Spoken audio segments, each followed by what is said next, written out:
Le gouvernement guinéen annonce ce 9 août avoir dissous le Front national de la défense de la Constitution. C'est important. Collectif s'oppose depuis plusieurs mois à la junte au pouvoir dans ce pays. Le collectif est le fer de lance de la contestation contre l'ancien président Alpha Condé. C'était entre 2010 et 2021. Alors, Eric Johnson, on vous retrouve. Peut-être que c'est la solution trouvée par la junte militaire au pouvoir pour faire taire complètement ce front. Et cette junte-là ne pourra jamais plus faire taire les Guinéens. C'est déjà lancé. Vous voyez, je disais ici la dernière fois que ce peuple qui vous a accueilli, ce peuple-là aujourd'hui qui vous demande de mieux gérer la situation. Est-ce qu'il y a un souci à cela?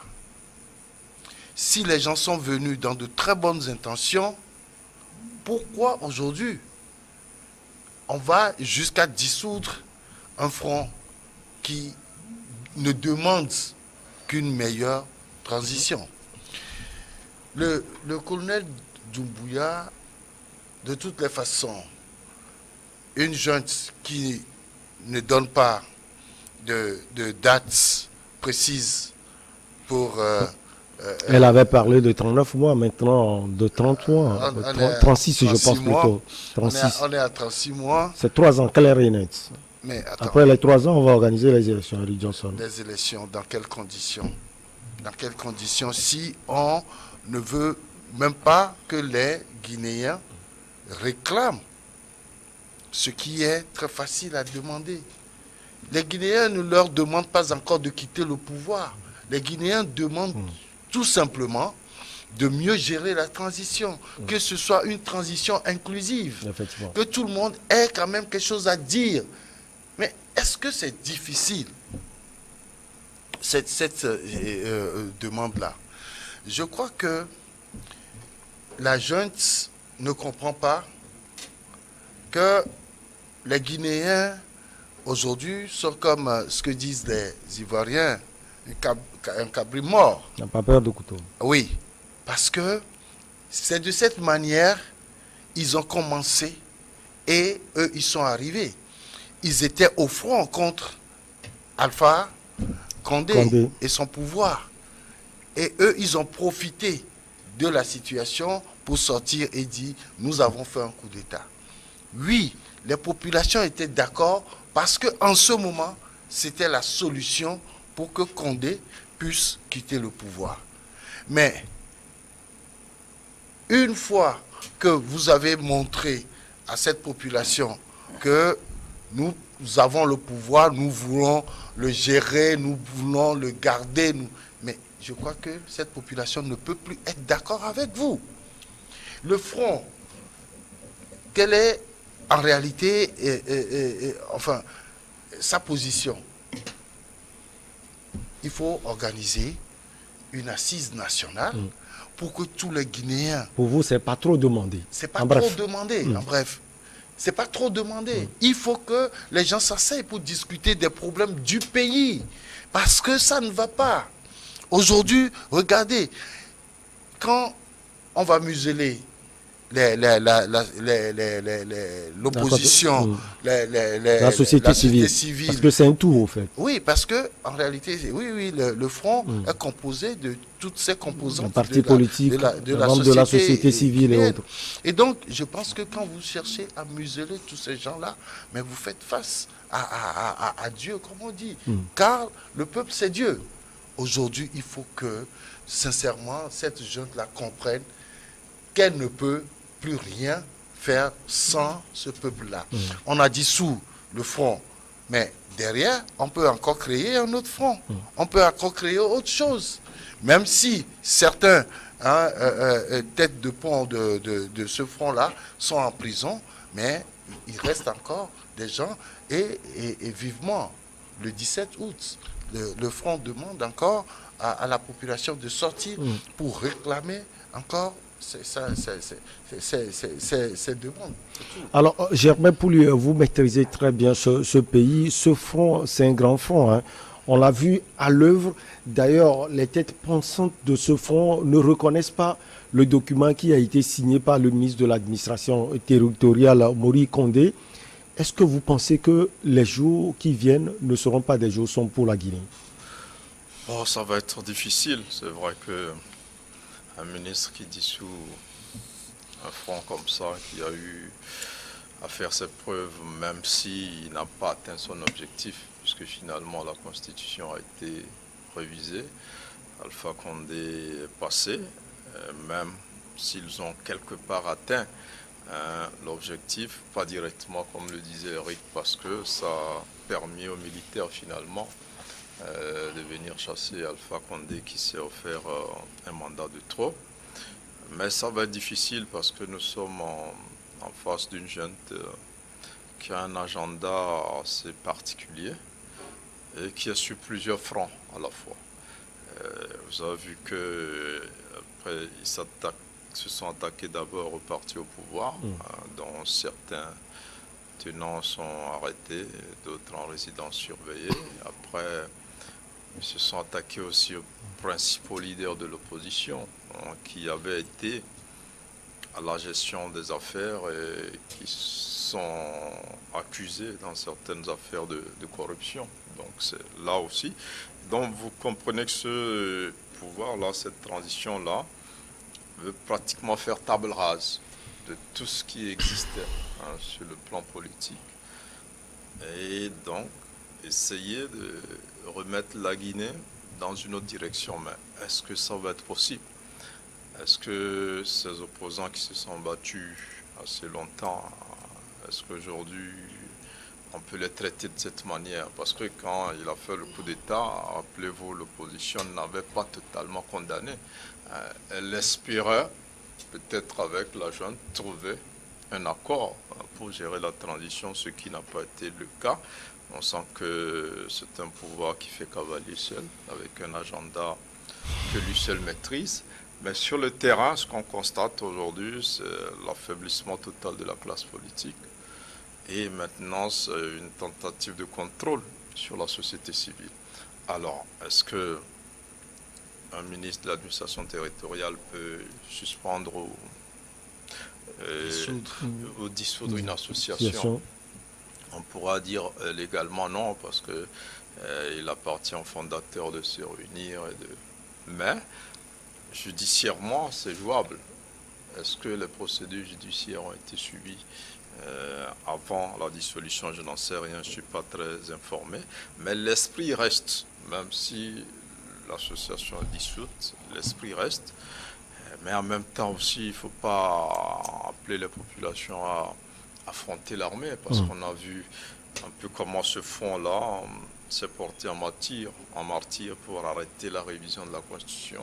Combien de Guinéens ne sont pas tombés et dans cette fois-là, mais ça n'a pas empêché. Et aujourd'hui, ce sont les mêmes qui avaient reprimé. Ce que j'allais dire, ceux-là qui ont reprimé ce front-là, c'est eux qui ont pris le pouvoir. Et c'est eux qui disent qu'ils ne veulent plus de ce front. Alors, ça veut dire que l'histoire risque de se répéter. Et moi, je ne pense pas que la Guinée gagnerait à créer une tension entre les tenants de ce front et les militaires, qui aujourd'hui ont un agenda assez particulier. Lui dit qu'il veut mettre de l'ordre partout. Et je ne pense même pas, je ne crois pas que les 3 ans là suffiront pour faire ce qu'il veut faire. Mais en tout cas, il a mis ça sur 3 ans. Et il a ouvert plusieurs fronts. À mon avis, c'est un peu trop. Mais en même temps, il y a quelques Guinéens qui approuvent ce qui est en train de se faire. Il y en a d'autres qui n'approuvent pas du tout. Maintenant, quelle est la proportion de ceux qui apprécient ce que la junte fait, de ceux qui n'apprécient pas ça, on ne le saura pas. Mais sur le plan des libertés, je pense que nous rentrons dans une période d'exception où toutes les libertés sont en danger. C'est normal aussi parce que c'est un régime militaire qui est là, c'est une transition militaire. Est-ce que cette transition-là envoie maintenant le bon signal en affaiblissant toutes les composantes de la vie publique et sociale et politique? Et je ne pense pas. Mais en même temps, comme je le disais, cette junte a son agenda. Le colonel et ceux qui l'entourent, le colonel Doumbia et ceux qui l'entourent savent ce qu'ils veulent faire. Ils ont déjà commencé, ils ont affaibli le pouvoir, le pouvoir L'opposition d'Alpha Condé. Ils ont affaibli les opposants avec des citations à comparaître, donc injustice dans plusieurs cas de corruption et tout ça. Et en même temps, maintenant, c'est la société civile. Donc, ça va être compliqué. Mais je pense aussi qu'il faut faire économie de dégâts. Il ne faut pas affronter ces hommes-là parce que par le passé, avec ce front, ça n'a pas été du tout facile. Il y a eu plusieurs Guinéens qui ont perdu donc leur vie dans cette lutte-là. Certains parlent de 4, d'autres encore de 5. Ce collectif mettant en péril l'unité nationale, la paix publique et le vivre ensemble ne figure plus sur la liste des ONG en Guinée-Conakry ni sur la liste des collectifs d'associations et encore moins dans le répertoire des ONG agréées en République de Guinée, a ajouté le ministre de l'administration territoriale, Mori Condé. Vous pensez, Rodrigue Arigo, que le collectif ou bien le front va accepter cette décision comme du beurre? Bon, moi j'ai suivi dans un forum en partage avec des panafricains où le front s'est prononcé, qui ne calcule même pas les propos du ministre. Et puis quand vous analysez tout à l'heure en lisant ces propos, vous comprenez que le ministre même se mélange les pédales. Parce que on ne met pas dans un pays les ONG sur le même registre que les collectifs d'associations qui sont beaucoup plus locaux, vous voyez. Et donc, et puis en plus, le FNDC est un collectif de partis politiques, de mouvements et d'associations. Et donc, du coup, qu'est-ce qu'on dissout aujourd'hui? Le FNDC? Est-ce qu'on dissout les composants? Est-ce qu'on dissout les partis politiques qui ont composé? Est-ce qu'on dissout les associations? Non. Donc, du coup, comme vous voulez le communiqué du ministre, c'est une façon de parler qui juridiquement ne répond pas à ce qu'ils ont envie de faire. Et quand vous prenez la réponse du FNDC, qui avait déjà écrit aux diplomates et autres pour avertir de ce qui allait se passer, et si Doumbouya lui-même mesure un peu la force du FNDC, je pense qu'il doit beaucoup plus essayer d'aller au dialogue, de comprendre ce que les gens là, qui ont incarné le peuple hier, avant son arrivée, et qui l'incarnent aujourd'hui, sont en train de demander. Et là, se mettre à dos les populations qui répondent massivement à chaque appel du FNDC, c'est se compliquer lui-même la tâche. Et là, il risque de subir le sort d'Alpha Condé. Il risque ou de Dadis Camara. Et donc, s'il connaissait bien son pays, il allait comprendre qu'il était en train de s'amuser avec le feu. Ce que les gens demandent, ok, nous, on veut un pays vivable pour tous. Et quelqu'un qui a eu la faiblesse de s'attaquer à la Constitution, on l'a combattu et les gens sont tombés, vous êtes arrivés, vous l'avez renvoyé, vous n'allez pas commettre les mêmes erreurs que cette personne-là. Vous n'allez pas commettre les mêmes erreurs. Donc moi je pense aujourd'hui que Mamadi Doumbouya et son équipe doivent comprendre, certes ils ont les armes aujourd'hui, mais hier les gens avaient les armes. Hier, les gens avaient les armes. Alpha Condé a compté aussi sur les armes. Et donc, sur lui, Doumbouya.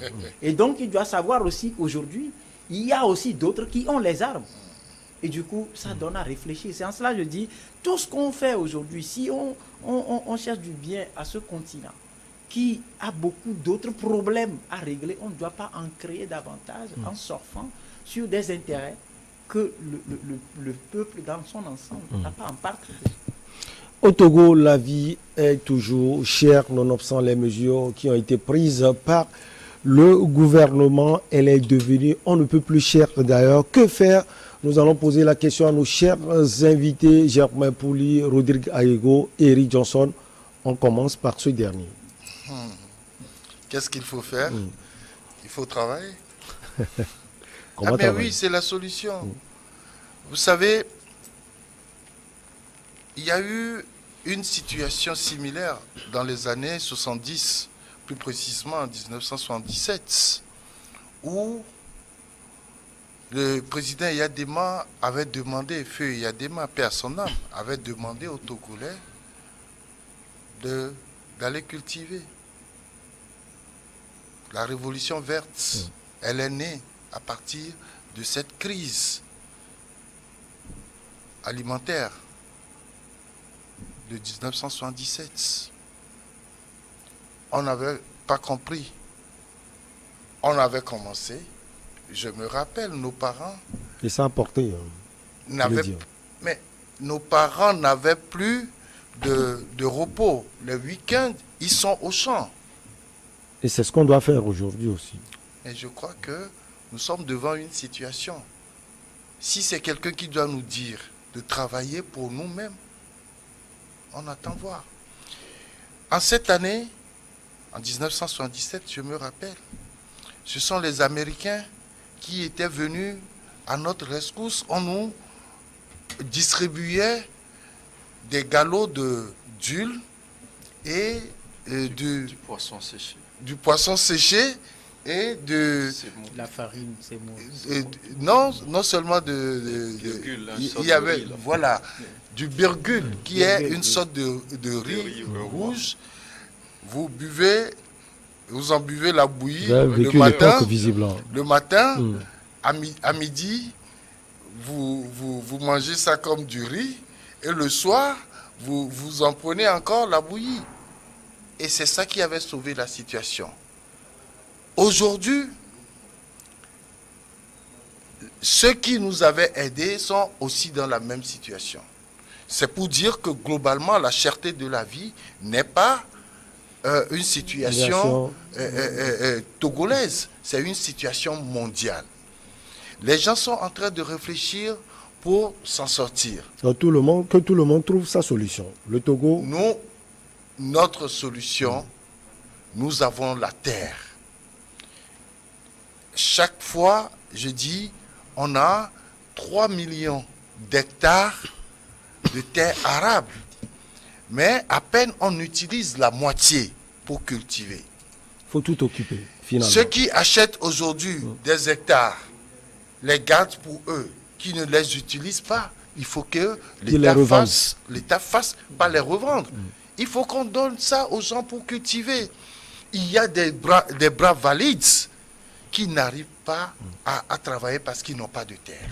C'est la première solution. Retourner à la révolution verte. Rodil Gallego, que faire? Que faire? Je crois que dans que faire, il doit y avoir de courageuses décisions. Et les inscrire sur l'agenda court, moyen et long terme. Retourner à la terre, ça ne peut pas constituer une solution de court terme, parce que la terre ne va pas produire demain. Mais retourner à la terre, c'est efficace, ça constitue une solution qui peut aider à long terme, moyen terme et à long terme. Vous savez, on est dans une situation où il y a une forte concentration des bras valides à Lomé, la capitale togolaise. Et les terres arables sont là, les vieux sont fatigués et ils n'arrivent qu'à cultiver pour leur propre subsistance et pour les enfants qui sont à côté. Et ici, à Lomé, on se bat et tout ce qu'on gagne, c'est pour payer le loyer, c'est pour mettre le carburant dans la moto, peut-être aller conduire des médias, etc. Et le reste, on finit avec des maladies, on traîne un peu chaque jour. De courageuses situations dans un premier temps. On ne peut pas compter aujourd'hui 117 communes dans le vide. 117 communes dans le vide. Mais on ne va pas attendre les Européens, les Américains pour venir créer de l'emploi, pour faire vivre ces communes-là. Parce que si on crée, quand pour les chrétiens, à un moment donné, dans la Bible, on a demandé aux gens d'aller se faire inscrire chez eux. D'accord? C'est en quelque sorte un recensement. En créant aujourd'hui des activités dans la plupart des communes, les gens qui sont en train de souffrir à Lomé, qui n'ont pas de toit, peuvent tranquillement au moins retourner au village parce qu'ils ont là-bas leur toit et travailler la terre dans un premier temps. Mais il faudra quelque chose qui les pousse à retourner là-bas, d'ambitieux projets. Je ne parle pas de sigles. Au Togo, on a longtemps gouverné avec les sigles. On a connu tellement de programmes cibles que, franchement, si ces programmes-là, leurs objectifs avaient été atteints, aujourd'hui on serait pas en train de parler de la vie chère. On a quitté le PND, aujourd'hui nous sommes dans la feuille de route gouvernementale. Et ce qui énerve, moi à mon niveau tout le temps, c'est qu'à la fin de chaque période, on est satisfait en matière de pilotage de ces programmes-là, mais sur le terrain, le bas, il n'y a rien de concret, vous le pas dites. d'évolution. C'est ce que je ne comprends pas moi. Parce qu'aujourd'hui, par exemple, on a vu dans les pays voisins, on a réduit le train de vie du gouvernement dans un premier temps. On a revu à deux moitiés les salaires de ceux qui dirigent, on a revu les salaires des députés, on a revu les salaires des directeurs de sociétés étatiques, et il y a eu des mesures qui ont accompagné. J'ai donné l'exemple du Ghana, où le péage... Vous voulez dire que ce n'est pas fait au Togo? Vous devez comprendre une chose. Chaque fois qu'on augmente de 100 francs le prix du carburant, vous voyez tout de suite, demain, tout change. Les simples papiers mouchoirs aujourd'hui ne sont plus achetés à 100 francs au Togo. C'est à 125 et 150 par endroit. C'est ça. Le bol de maïs, en dehors du communiqué qu'on a sorti, qu'il faut plafonner les prix et tout, allez dans les marchés, dans les boutiques et écoutez la réponse des bonnes femmes. Et elles ont dépensé pour garantir d'abord la disponibilité des produits. Mais ça a un coût. Et donc, il faut aujourd'hui, moi je pense, trouver des créneaux pour réfléchir fondamentalement à ce problème-là qui constitue l'autre terrorisme aujourd'hui qui aussi nous décime. C'est très important. Il faut trouver un créneau parce qu'il faut déjà, comment dirais-je, faire des problèmes, un problème commun, un problème national, pas un problème pour certains et au profit d'autres qui vivent dans l'opulence. On peut venir à bout de cette situation si on arrête l'hémorragie un peu partout. On a par exemple des structures qui ne fonctionnent pas. Vous savez qu'il fut un moment donné, Feu Yacine Yadema avait déclaré la guerre à ceux qui s'enrichissent de façon illicite, à ceux qui ont gagné sur la base de la corruption. On avait à l'époque confisqué la maison des gens et des biens des gens pour reverser dans le truc là. Mais ce n'est pas que le moyen. On comprend vite, vous voulez qu'on fasse cela encore. Mais c'est pour ça que je parle de courageuses décisions à prendre. Germain Pouli, que faire? Le temps est contre nous. Oui, non, je crois que la chose est très compliquée. Hein. Oui. Il y a des décisions à deux niveaux, au niveau personnel et au niveau collectif. La vie est chère, c'est que tout ce qu'on achetait avant à 100 francs et à 200 ou plus maintenant. Et ça va en fonction de tous les produits. Bon. Alors, la première décision individuelle, c'est nous-mêmes. Ce que nous ne pouvons plus consommer parce que nos moyens ne le permettent pas, on doit le substituer. Quand vous allez à la pharmacie pour acheter un produit, il est trop cher, on peut vous vendre un autre produit. Vous cherchez Panadol, vous n'avez pas cela pour acheter paracétamol. Voilà. En générique. En générique. Même en générique. Ça nous permet de tenir. Maintenant, si on tient coûte que coûte à consommer ce que nous consommions avant, on va faire comme Eric le disait. Il faut travailler plus. Parce que c'est l'argent qui crée, le travail qui crée la richesse. Donc si vous avez un seul boulot, vous avez 50 000 par mois, vous voyez que vous dépensiez 70 000 avant. Vous ne saviez même pas comment vous trouvez les 20 000. Il faut faire les 70 000. Maintenant, vous dépensez 140 000. Vous faites quoi? Vous devez trouver un deuxième boulot qui vous permet au moins d'atteindre 80 000 par là pour pouvoir espérer couvrir vos choses. Donc, on doit travailler plus. C'est le travail qui crée la richesse. On doit faire autre chose en plus de ce qu'on faisait. Et on doit éliminer certaines dépenses qui ne sont pas capitales ou qu'on ne peut pas supporter. Je bois une bière chaque soir. Aujourd'hui, c'est chaud, j'arrête. Maintenant, il y a un autre problème, c'est que nous consommons ce que nous ne produisons pas et nous produisons ce que nous ne consommons pas. On a vu le problème du pain. On aurait, au lieu de dire de diminuer le prix du blé, on aurait pu profiter, faire du pain avec du manioc, avec le maïs, avec le mil. Mais on est là, on veut qu'on diminue le prix du blé. On ne veut pas faire le pain avec les produits qui achètent. Il y a certains qui le font. Maintenant, je ne sais pas combien ils vendent ça quand même. Nous consommons les spaghettis. Mais ce n'est pas à l'échelle nationale. Le blé vient d'où? De l'Ukraine ou de la Russie pour la plupart du temps. Nous consommons du riz. Ce riz-là, à 95%, nous vient de l'Asie. Ce n'est même pas le riz de Covier que j'ai eu la chance de manger hier à l'issue d'une formation. Mais ce riz-là, c'est le riz asiatique. Donc, nous devons produire et consommer, et c'est ce que Eric disait, on doit travailler beaucoup plus. Maintenant, tous les jeunes, tous les bras valides ne sont pas intéressés par l'agriculture. Soit ils vous disent c'est trop pénible, soit ils ont envie d'aller en ville pour revenir en vacances et en congé, faire comme les autres citadins. Et donc, aujourd'hui, il faut que les gens comprennent qu'ils ont besoin d'argent. Si vous êtes en ville, vous êtes agent de sécurité, vous n'avez que 45 000, retournez cultiver, vous gagnez peut-être 150 ou 200 000 le mois. Quand vous faites sur l'année, vous pouvez faire des récoltes jusqu'à 3 millions. Donc que les gens travaillent plus. Après, on ne va pas dire aux gens, à tout le monde d'aller cultiver, forcément. Mais travaillons plus. Nous sommes obligés de produire plus de richesses parce que les dépenses qui nous font face sont énormes. Donc après, maintenant, il y a ce problème d'État. On dit qu'il faut contrôler les prix. L'État, aujourd'hui aussi, ce sont les commerçants qui font que la vie est très chère. Parce que chacun veut gagner. Même quand les gens achètent moins cher, ils veulent vendre le produit x4, x5.